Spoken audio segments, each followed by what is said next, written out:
go. Back to Septimont.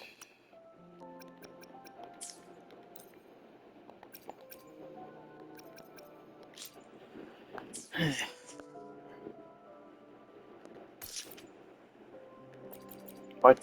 Oh, right.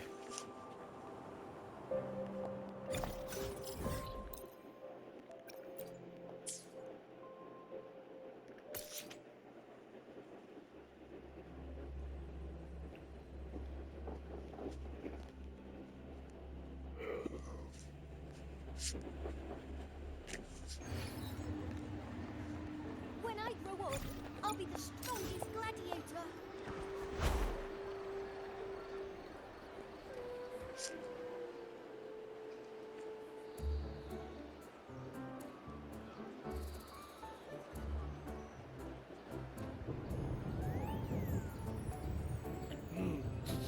Muggy day. Sky's gloomy, air's all wet. Oh, man. Please let me finish my sentence. Ugh. Ugh. Cold, cold, cold. Oh. All right. I'm famished. Whoa! Pinch me! This is a feast and a half! Hey, Rover. So, we did bring enough money, right? I mean, we kind of rushed out without grabbing anything. Oh, that.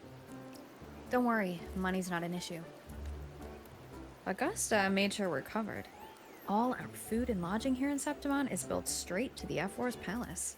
But I think the owner might have overdone it a little. Ha! Better get used to it. You're the champ of the Great Aegon. And you know me. If food's on offer, I'll be a scoffer. Yeah, no leftovers, guaranteed.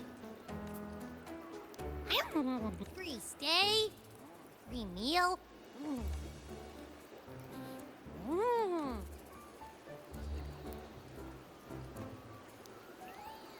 Abby, what do you think Imperator wants me to find? If Cardathia's right, the last clues should be somewhere on the Sanguis Plateaus. We're so close to the finish line. Just one step away.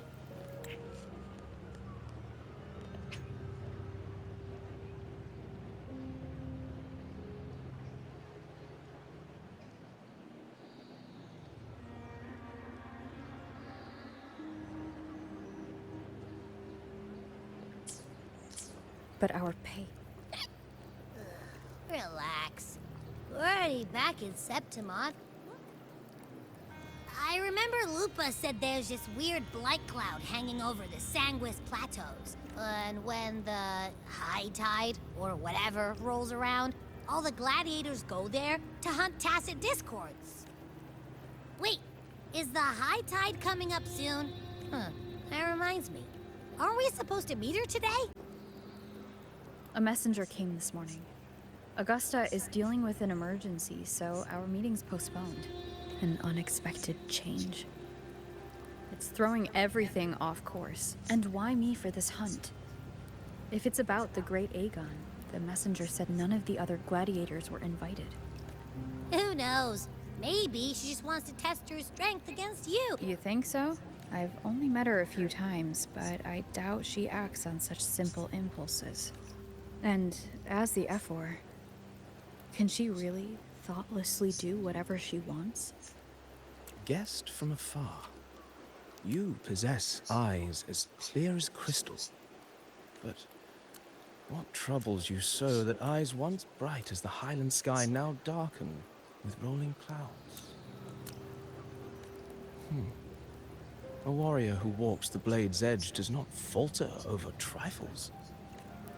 The clouds, if I may guess, are cast from the throne. At the peak of Capitolini Hill, beneath the pale walls of the Ephes Palace, secrets lie buried. And the most intricate among them are those born from the pursuit of power. Even one as honorable as the Epher must learn when to be ruthless. In Septimont, a city forged in iron and blood, Anyone who seeks the throne without knowing the cost is no better than a lamb marching to the butcher's knife.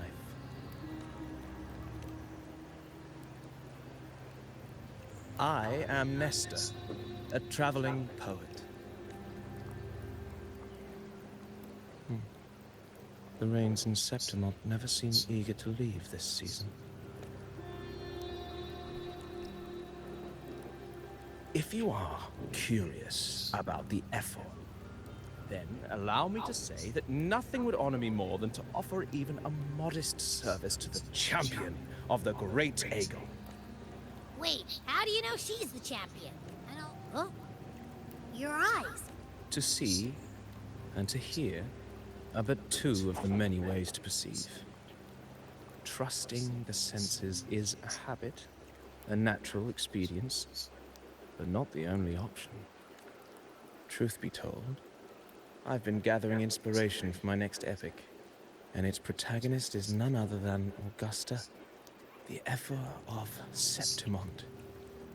That's why I speak of her with some familiarity. I have a feeling your tale with her will soon be written. And knowing more about those who walk alongside you is rarely without its benefits.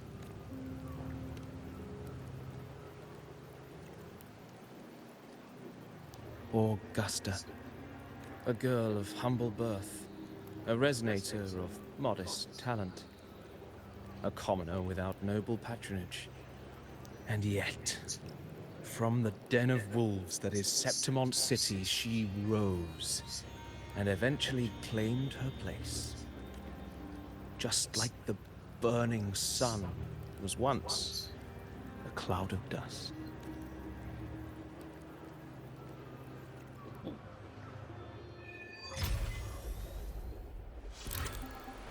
Oh, hi.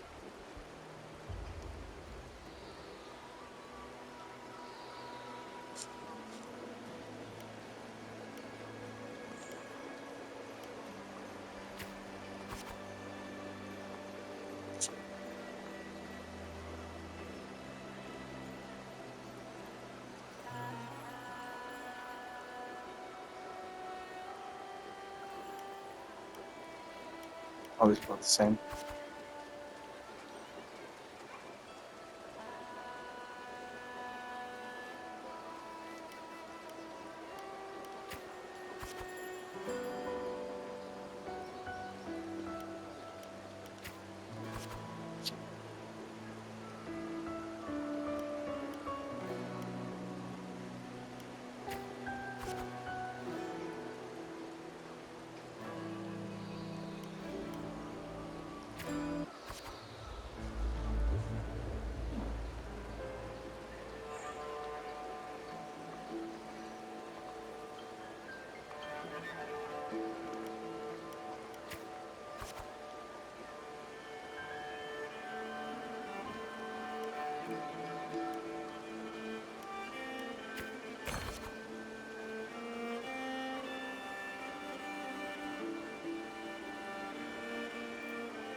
This is an interesting method of storytelling, I'll say that much.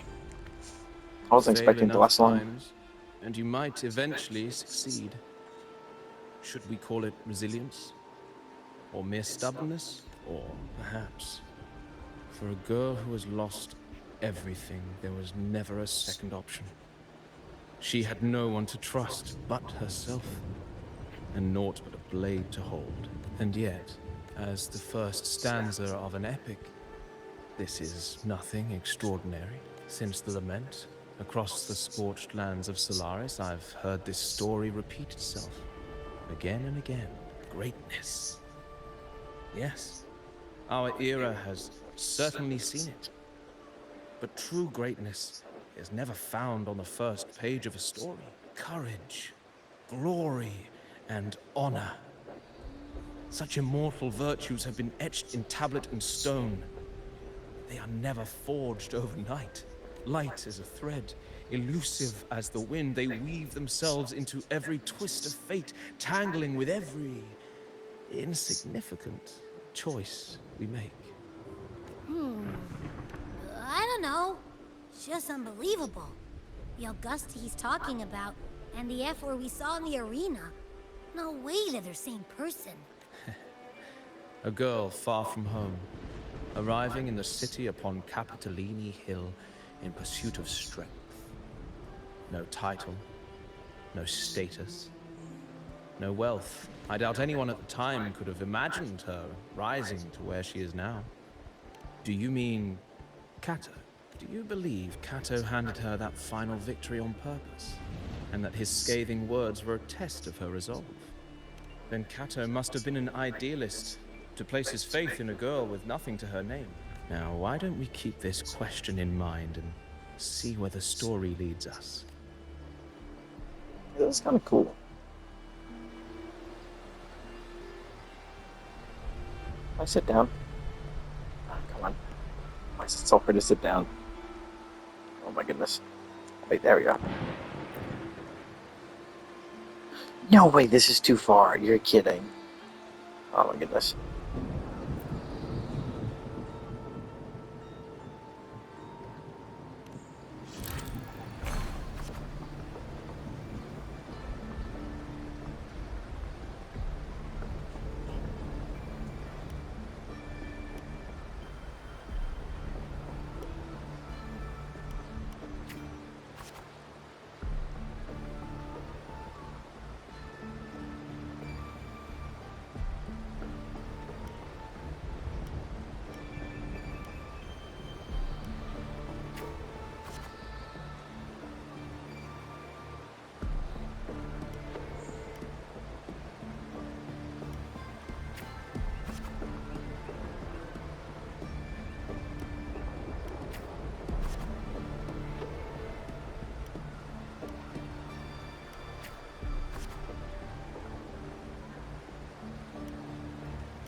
Dziś nowy był padaj.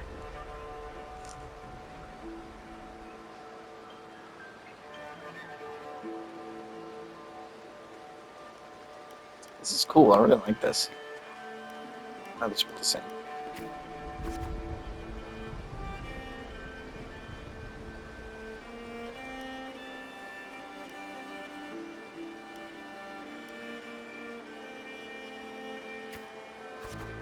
Ah, that's not what I was expecting.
Sheesh.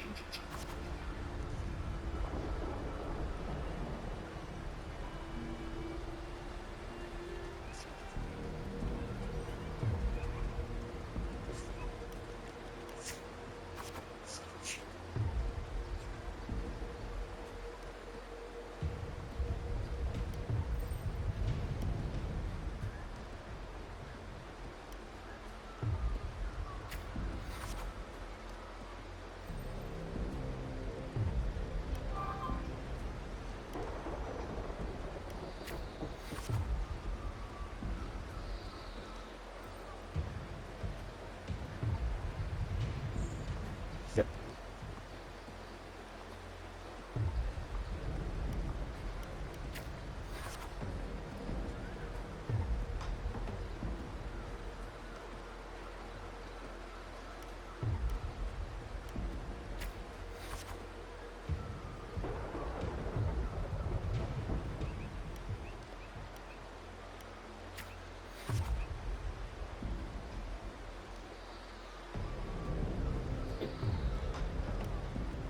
Awesome. I love this.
That's cool.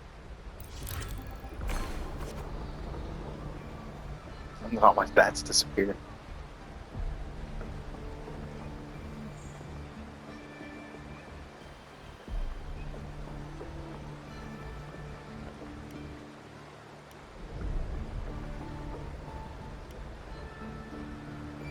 So each one is a martialism rotation.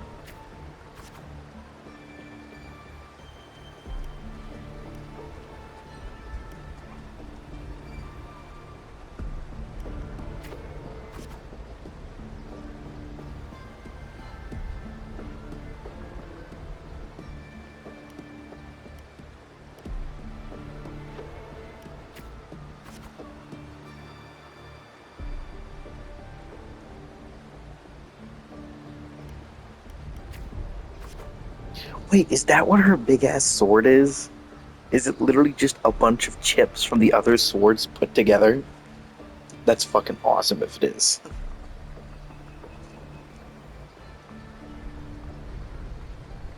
Oh my god, it literally says right there.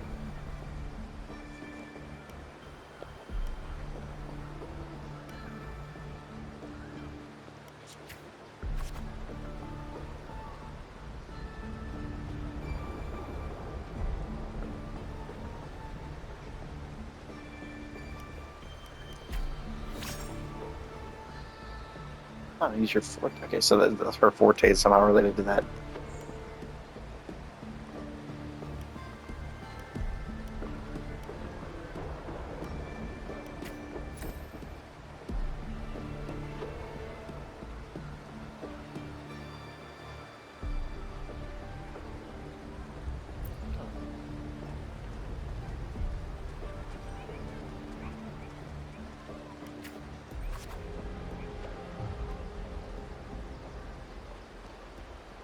So you have to max out martialism and max out reputation. What do you want more moved for this?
Just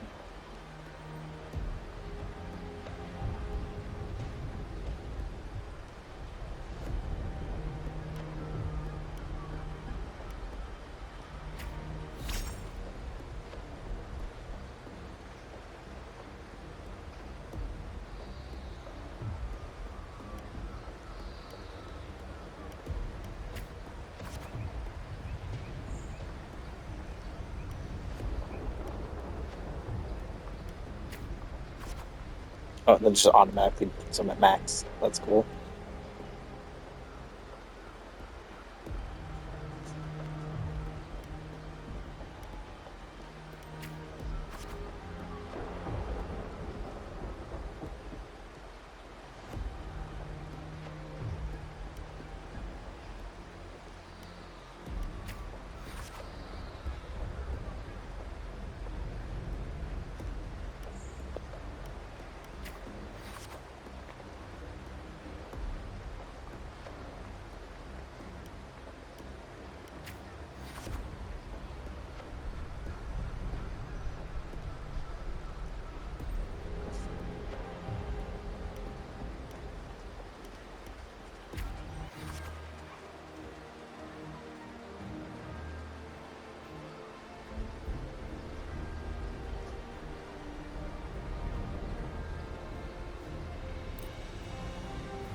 Very cool. I like this method of storytelling a lot. At least for when it comes to like explaining like the backstory of a character. Merely the rough shape of a short epic. This is all I can offer about the Ephor. Now, as a listener, what do you make of my narration? Abby's just eating.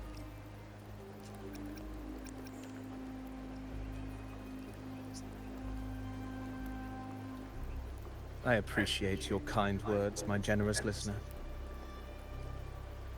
I am only a humble wordsmith, spinning verses and rhymes. The essence of poetry is granted by those who dare defy their fate. But there is one thing I must confess. Through my words, your knowledge of the Ephor is partial, at best. Poetry can only offer a glimpse of the true story.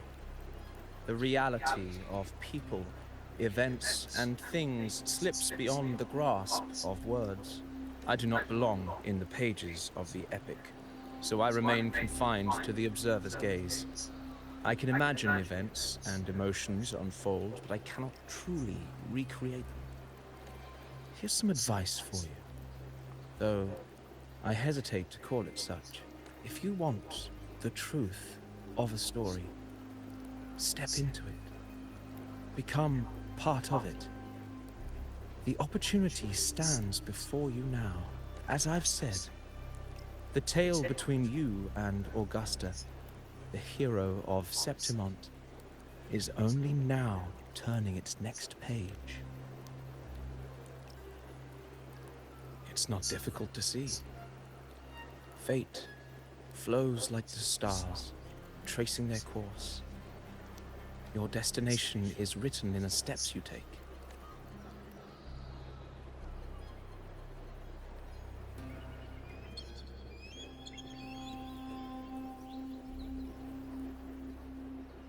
The rain is passing. I hear it ceasing its symphony upon the earth. Before I leave, may I ask you one last question? What is it that has lifted Augusta to the seat of power? What is it that makes a ruler? Well, I'd say strength. Let's be real. There's no way Augusta could have passed those trials without strength. Rover, what do you think?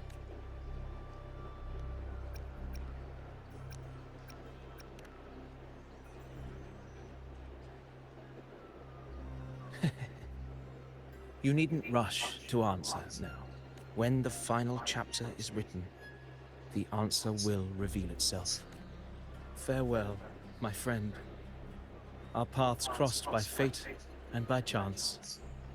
Soon, after this brief encounter, everything about me will be gone with the wind. But you, your epic continues.